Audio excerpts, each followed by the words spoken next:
அஸ்ஸலாமு அலைக்கும் ஃப்ரெண்ட்ஸ். இன்றைக்கி எங்கள் வீட்டில் இஃப்தாருக்கு அரேஞ்ச் பண்ணியிருந்தோம். ஹஸ்பண்ட் வீட்டிலேருந்து எல்லாருமே வந்திருந்தாங்க. ஸோ என்னென்ன ப்ரிப்பேர் பண்ணிக்கணும்னு சொல்லி பார்க்கலாம். அப்புறமா சேனல் ஃபஸ்ட் டைம் பார்த்தீங்கன்னா மறக்காம சப்ஸ்கிரைப் பண்ணிக்கோங்க. ஃபஸ்ட்டு வந்து கடல் பாசிக்கும் ஃப்ரூட் கஸ்டர்டுக்குமே பால் நல்லா காய்ச்சிட்டு கஸ்டர்டுக்குமே மில்க் ரெடி பண்ணி எடுத்து வச்சுட்டேன்.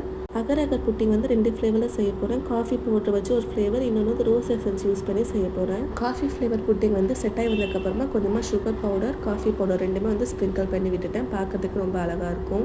ரோஸ் ஃப்ளேவர் புட்டிங்கில் வந்து கொஞ்சமாக நட்ஸ் மட்டும் கிரேட் பண்ணி லைட்டாக சேர்த்துக்கிட்டேன். பார்க்கறதுக்கு ரொம்ப அழகாக இருக்கும் இல்லையா? அதனால இப்போ கஸ்டர்ட் கூட சீக்கிறதுக்காக ஜெல்லி தான் வந்து ரெடி பண்ணிடுறேன். இதுவுமே அகர் அகர் தான். தண்ணியில் சேர்த்து நல்லா கொதி வந்ததுக்கப்புறமா சுகர் சேர்த்து நம்ம தேவையான எசன்ஸ், என்ன எசன்ஸ் வேணால் சேர்த்துக்கணும். நான் வந்து எல்லோ ஃபுட் கலர் சேர்த்துருக்கேன்.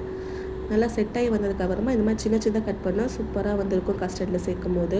நல்ல பழமான பெரிய வாட்டர் மெலன் வந்து வாங்கி வந்தாங்க. இதை வச்சு ஜூஸும் போட போகிறேன். கூடயே வந்து கஸ்டர்ட் கூடயே சேர்க்க போகிறேன். கொஞ்சமாக பிளாக் கிரேப்ஸ் வந்து சின்ன சின்னதாக கட் பண்ணி எடுத்து வச்சுட்டேன் கஸ்டர்ட் கூட சேர்க்கறதுக்காக.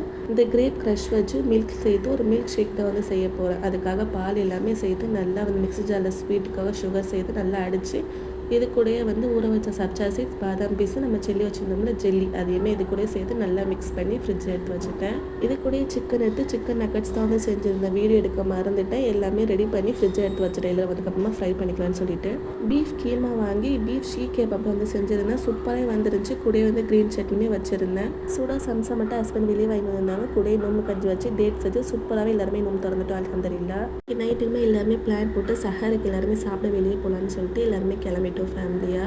நைட் 2 o'clock போல் ஹஸ்பண்ட் கூட பைக்கில் வெளியே போகிறதுக்கு இதான் ஃபஸ்ட் டைம் போகலாம். ரொம்பவே ஹாப்பியாக போயிருந்தேன். நைட்டில் போயிருந்தோமே ஹோட்டல் ரொம்பவே ரஷ்ஷாக இருந்துச்சு. நாங்கள் ஆர்டர் பண்ணி ஒரு அரை மணி நேரம் கிட்டே வெயிட் பண்ணி தான் வந்து சாப்பிட்டுருந்தோம். ஃபுட் எல்லாமே சூப்பராகவே இருந்துச்சு அல்ஹம்துலில்லாஹ். நீங்களும் சஹருக்கு வெளியே சாப்பிட போகிறீங்களான்னு சொல்லி மறக்காமல் கமெண்ட் கூட ஷேர் பண்ணிக்கோங்க. வீட்டுக்கு வந்து சூடாக டீ போட்டு குடிச்சிட்டு சஹருமே அல்ஹம்துலில்லாஹ் நல்லபடியாக வச்சுட்டோம். ஆனால் இடையே அப்படி தான் போச்சு. இந்த வீடியோ பிடிச்சா மறக்காமல் லைக் அண்ட் சப்ஸ்கிரைப் பண்ணிக்கோங்க. பாய்.